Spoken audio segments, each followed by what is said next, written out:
Matapos kumain ng hapunan, ay nanood muna ng TV si Myla habang nagpapaantok. Alam niyang matatagalan bago siya makakatulog. Madilim-dilim na kasi ng magising siya kanina. Napasarap ang kanyang pagtulog.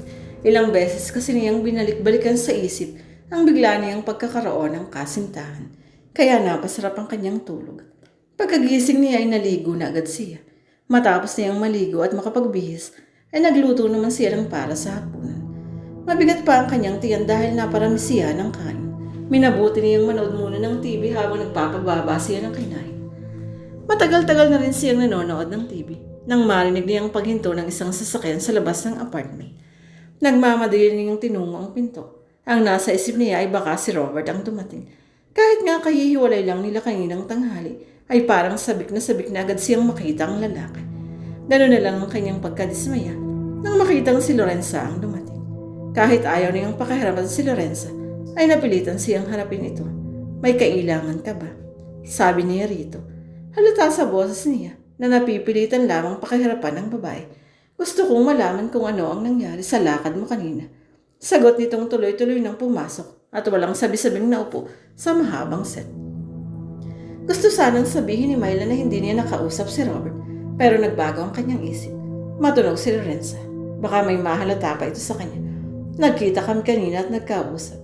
Sandali lang namin kaming nag-usap. Gusto ko lang tiyakin kung pwede ko siyang patayin sa kanyang opisina. Pagkakailan niya kay Lorenza. Ibig sabihin ay pwede mo na siyang patayin bukas. Gusto ko nang matapos ang paghihirap ng loob ko sa lalaking iyon. Ang sabi sa akin ng taong laging nakasubaybay kay Robert ay may bago naman daw kinalolokohang bahagi. Mahabang sabi nito sa kanya. Bahagya siyang kinabahan sa sinabi ni Lorenza.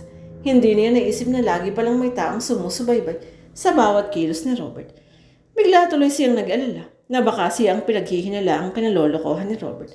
Para tuloy gusto niyang sisihin ang sarili kung bakit pumayag siya na sa mataong lugar sila mag-usap ni Robert kanina. Hindi ka na kumibo dyan, untag nito sa kanya.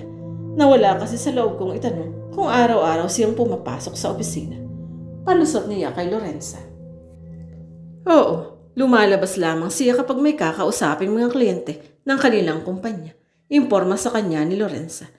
Itaon mo sa break time ang gagawin mong pagpatay sa kanya para makasiguro kang naroon siya sa kanilang kumpanya. Maganda ang naisip mo. Ayuda niya. Walang maghihinala na ikaw ang nagpapatay sa kanya dahil laging maraming tao sa kantin. Gawin mo na bukas ng inuutos ko sa iyo. Sa makalawa ay magtutungo ako sa London. Gusto kong panatag na ang kalooban ko sa aking pag-alis. Magbasa ka ng diaryong panghapon para makita mo kung paano ko siya pinatay. Sabi na lamang niya kay Lorenza. Gusto na kasi niya itong umalis para makapag-isip siya ng dapat niyang gawin. Baka mabigyan kita ng bonus kapag nasiyahan ako sa ginawa. Sabi nitong lumuwag ang pagkakangiti sa kanyang mga labi. Kahit huwag na, aniya. Gustong-gusto na niya itong itamoy. Hindi lamang niya magawa. Ikaw ang bahala. Aalis na ako. Sabi nitong tumayo na. Nakahinga ng maluwag si Myla. Sinundan pa na ito hanggang sa makalabas ng pinto. Kumaway lang siya rito bago ito sumakay ng kotse. Hindi na nahihintay na makaalis ang sasakyan ni Lorenza. Isinara agad niya ang pinto. Kailangan kasi niyang mag-isip ng paraan kung ano ang dapat niyang gawin. Parang binabayo sa lakas ng kabog ang dibdib ni Robert habang nakakubli siya sa isang madilim na lugar na palapit sa apartment ni Myla. Pupuntahan sana niya si Myla nang makilala niya ang kotse ni Lorenza na nakaparada sa harap ng apartment. Mabilis niyang inurong ang kanyang kotse. Humanap siya ng lugar na hindi mapapansin ang kanyang kotse kapag dumaan si Lorenza. Mahabang sandali ang inilagay niya sa loob ng kotse bago niya nakitang dumaan ang sasakyan ni Lorenza. Hinintay muna niyang makalayo ang kotse ni Lorenza bago siya nagtungo sa apartment ni Myla. Malakas na malakas ang kabog ng kanyang dibdib ng mga sandaling iyon habang patungo siya sa apartment ni Myla. Nagtataka siya kung bakit naroon si Lorenza kina Myla kahit gabi na. Isa lang ang tiyak niya sa sarili. Siguradong pinipilit nito si Myla na patayin na siya. Kilalang kilala niya ang ugali ng dating kasintahan. Kapag may gusto ito ay walang makakahadlang kahit makasagasa ito ng tao. Handa itong pumastos kahit magkano. Masunod lang ang gusto nito. Wala itong kinatatakutan dahil may maamang mataas ang ranggo sa gobyerno. Kay Myla lang ay wala siyang inaalala. Nangako na ito sa kanya na hindi gagawin ang inuutos ni Lorenza. Nakita na niya ang malaki nitong pagmamahal sa kanya kahit may problema ito. Ang inaalala lang niya ay baka pilitin ni Lorenza ang kanyang kasintahan Nasabi na kasi sa kanya ni Myla na pinagbabantaan ito ni Lorenza kapag hindi sumunod. Muntik na tuloy siyang madapa sa pagmamadaling malaman kung ano ang napag-usapan ng dalawang babae. Myla, Myla, malalakas siyang tawag sa pangalan ng kasintahan habang kinakatok ang pinto. Napabalik naman si Myla nang marinig niya ang boses ng kasintahan. Papasok na sana siya sa kwarto para mag-isip ng dapat niyang gawin. Bigla tuloy siyang kinabahan na baka may nangyayari kay Robert. Bakit? Tanong niya sa kasintahan nang mapagbuksan niya ito ng pinto. Nakahinga siya ng maluwag nang makitang walang anumang nangyari rito. Anong ginagawa dito ni Lorenza? Tanong din ito sa kanya. Nasa mukha nito ang malabis na pag-aalala. Dito tayo sa loob. Yaya niya saka isinara ang pinto. Naupo silang magkatabi sa mahabang set ng nana. Bakit napasugod ka? Gabi na ah. Tanong niya rito. Talagang papunta ako dito. Hindi nga lamang ako nagtuloy nang makilala ko ang kotse ni Lorenza na nasa harap ng apartment mo. Nagtago muna ako sa kanto habang hinihintay ko siyang umalis. Sagot nito.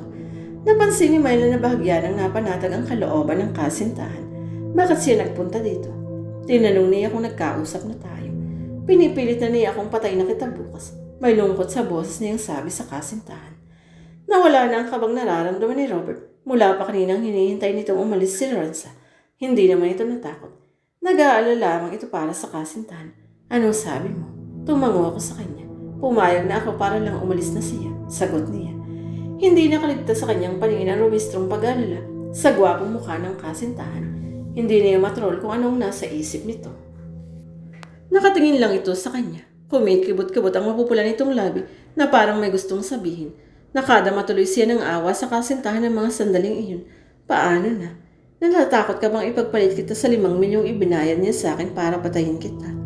Hindi makapaniwala si Robert na ganun kalaking halaga ang ibinayad ni Lorenza para siya ipapatay.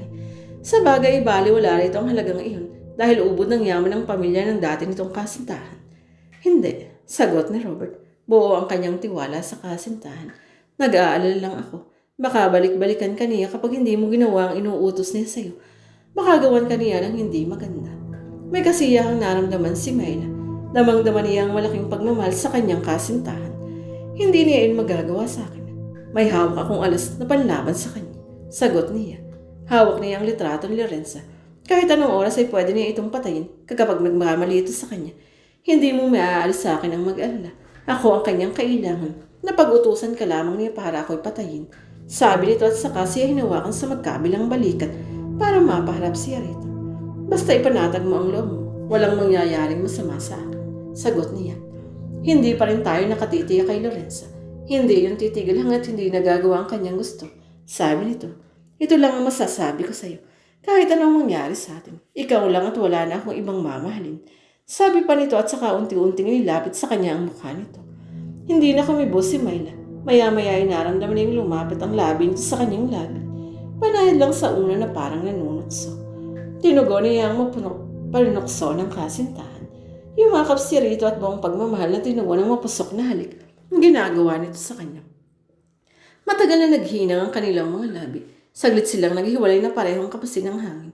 Sumagap lang sila ng hangin at muling naglapat ang kanilang mga labi. Sa pagkakataong iyon ay naging mapusok na ang mga halik ni Robert. Nagsimulang maglikot ang mga kamay nito sa kanyang katawan. Hindi tumutol si Myla. Sinabayan niya ang ginagawa ng kasintahan. Naglikot na rin ang kanyang kamay sa katawan nito.